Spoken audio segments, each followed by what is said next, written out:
हरे कृष्ण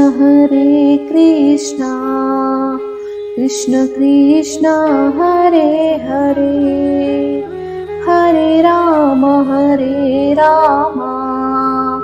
राम राम हरे हरे। तो श्रोताओं, आइए हम श्रीमद् भगवद गीता के अध्याय 17 श्रद्धा के विभाग का श्रवण करते हैं।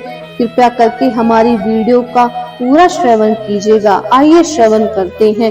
अर्जुन ने कहा, हे कृष्ण, जो लोग शास्त्र के नियमों का पालन न करके अपनी कल्पना के अनुसार पूजा करते हैं, उनकी स्थिति कौन सी है? वे सतोगुणी है, रजोगुणी है या तमोगुणी है? भगवान ने कहा, देहधारी जीव द्वारा अर्जित गुणों के अनुसार उसकी श्रद्धा 3 प्रकार की होती है, सतोगुणी, रजोगुणी तथा तमोगुणी। अब इसके विषय में मुझसे सुनो हे भरत पुत्र। विभिन्न गुणों के अंतर्गत अपने अपने अस्तित्व के अनुसार मनुष्य एक विशेष प्रकार की श्रद्धा विकसित करता है। अपने द्वारा अर्जित गुणों के अनुसार ही जीव को विशेष श्रद्धा से युक्त कहा जाता है। सतोगुणी व्यक्ति देवताओं की पूजा करते हैं, रजोगुणी यक्षों तथा राक्षसों की पूजा करते हैं और तमोगुणी व्यक्ति भूत प्रेत की पूजा करते हैं। जो लोग दंभ तथा अहंकार के वश अभिभूत होकर शस्त्र विरुद्ध कठोर तपस्या व्रत करते हैं, जो काम तथा आसक्ति द्वारा प्रेरित होते हैं, जो मूर्ख हैं तथा जो शरीर के भौतिक तत्वों को तथा शरीर के भीतर स्थित परमात्मा को कष्ट पहुंचाते हैं, वे असुर कहे जाते हैं। यहाँ तक कि प्रत्येक व्यक्ति जो भोजन पसंद करता है, वह भी प्रकृति के गुणों के अनुसार 3 प्रकार का होता है। यही बात यज्ञ, तपस्या तथा दान के लिए भी सत्य है। अब उनके भेदों के विषय में सुनो। जो भोजन सात्विक व्यक्तियों को प्रिय होता है, वह आयु बढ़ाने वाला, जीवन को शुद्ध करने वाला तथा बल, स्वास्थ्य, सुख तथा तृप्ति प्रदान करने वाला होता है। ऐसा भोजन रसमय, स्वास्थ्य प्रदान का तथा हृदय को भोगने वाला होता है। आध्यात्मिक, तीखे, खट्टे, नमकीन, गरम, चटपटे, शुष्क तथा जलन उत्पन्न करने वाले भोजन रजोगुणी व्यक्तियों को प्रिय होते हैं। ऐसे भोजन दुख, शोक तथा रोग उत्पन्न करने वाले होते हैं। खाने के 3 घंटे पूर्व पकाया गया स्वादहीन, वियोजन एवं सड़ा, झूठा तथा अस्पर्श्य वस्तुओं से युक्त भोजन उन लोगों को प्रिय होता है जो तामसी होते हैं।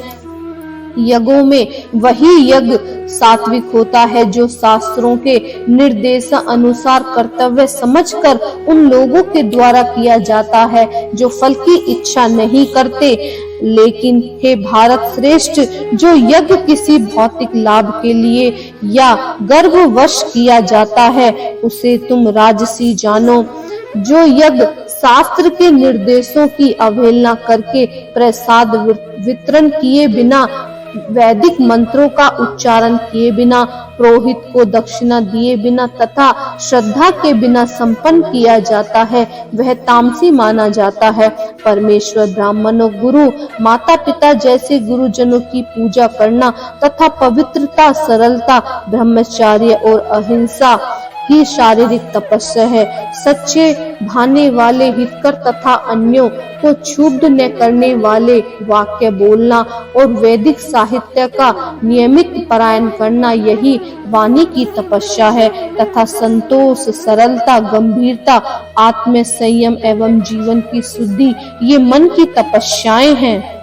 भौतिक लाभ की इच्छा न करने वाले तथा केवल परमेश्वर में प्रवृत्त मनुष्य द्वारा दिव्य श्रद्धा से संपन्न यह 3 प्रकार की तपस्या सात्विक तपस्या कहलाती है। जो तपस्या दंभ पूर्वक तथा सम्मान, सत्कार एवं पूजा करने के लिए संपन्न की जाती है, वह राजसी रजोगुनी कहलाती है। यह न तो स्थायी होती है और न शाश्वत। मूर्खतावश आत्म उत्पीड़न के लिए या अन्यों को विनिष्ट करने या हानि पहुंचाने के लिए जो तपस्या की जाती है, वह तामसी कहलाती है। जो दान कर्तव्य समझकर किसी प्रयत्न पूर्वक की आशा के बिना समुचित काल तथा स्थान में और योग्य व्यक्तियों को दिया जाता है वह सात्विक माना जाता है। किंतु जो दान भावना से या कर्म फल की इच्छा से या इच्छा के विरुद्ध किया जाता है वह रजोगुनी कहलाता है, तथा जो दान किसी अपवित्र स्थान में अनुचित समय में किसी अयोग्य व्यक्ति को या बिना समुचित ध्यान तथा आदर से दिया जाता है वह तामसी कहलाता है। सृष्टि के आदि काल में ओम तत् सत ये तीन शब्द पर ब्रह्मा को सूचित करने के लिए प्रयुक्त किए जाते हैं। ये तीनों सांकेतिक अभिव्यक्तियां ब्रह्मानों द्वारा वैदिक मंत्रों का उच्चारण करते समय तथा ब्रह्मा को संतुष्ट करने के लिए यज्ञों के समय प्रयुक्त होती थी।